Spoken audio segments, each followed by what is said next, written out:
तुर घोड़ी के थाम वो लगा मुर घोड़ा हो गे है दीवाना। मुर घोड़ी के कर बदना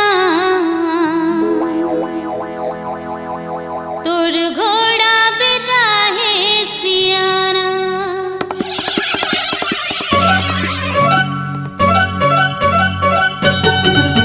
तोर घोड़ी के थाम वो लगा मोर घोड़ा हो गे है दीवाना। मुर घोड़ी के कर बदना तुर घोड़ा बिता है सियाना। तोर घोड़ी ला बांधे छांदे रखे रही बेवो तुर घोड़ा लाए तिछन आए देबे रे। बंद कर तोर घोड़ी के हिनहिनाना।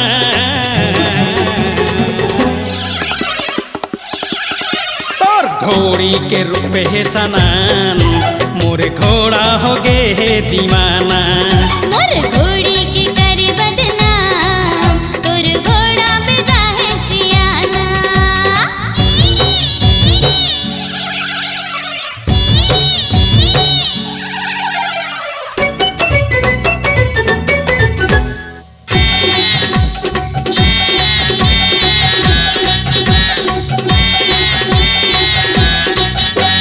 पूरी तोरे घोड़ी के आगे हवाई जवानी। तभी तुर घोड़ा के मुँह आगे हवे पानी। टूरी तोरे घोड़ी के आगे हवाई जवानी।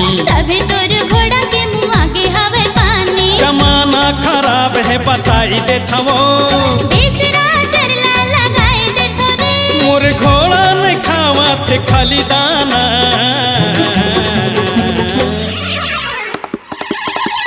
तोर बेनी के लगा दे लगाम मोर घोड़ा हो गे है दीवाना।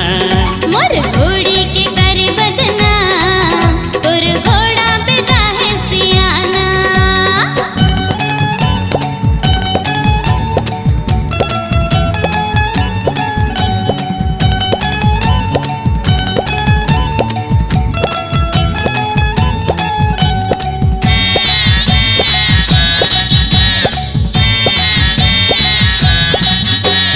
कोहूड़ हरिया घोड़ी भाग जाही वो करी हो रिपोर्ट घोड़ा चल जाही रे।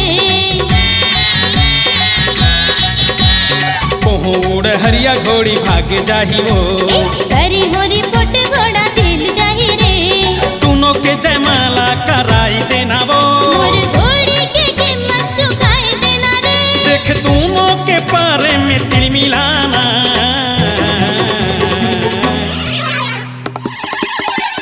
चिर के चुनरी तोर लगा दे लगाम मोर घोड़ा हो गे है दीवाना। मुर घोड़ी के कर बदना तुर घोड़ा बिता है सियाना।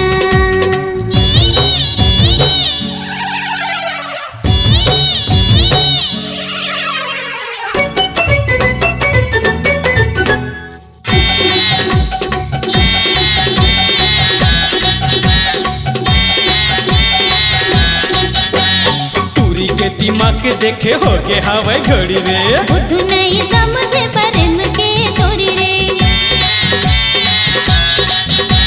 टूरी के दिमाग देखे हो के हवाई घड़ी रे। बुद्धू नहीं समझे प्रेम के छोरी रे। मुझे बातें लगा पर दबाए रहे वो तोला तन मन में बसाए रे हो रे। घोड़ी घोड़ा वो तोर मोर लगे निशाना।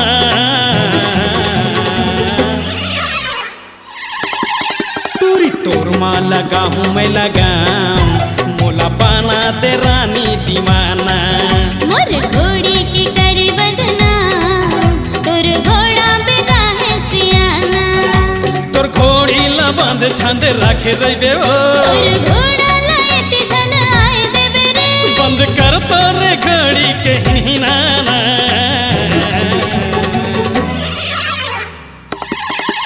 तोर रूपे दिखते है सनान मोला बना ते रानी दीवाना। मुर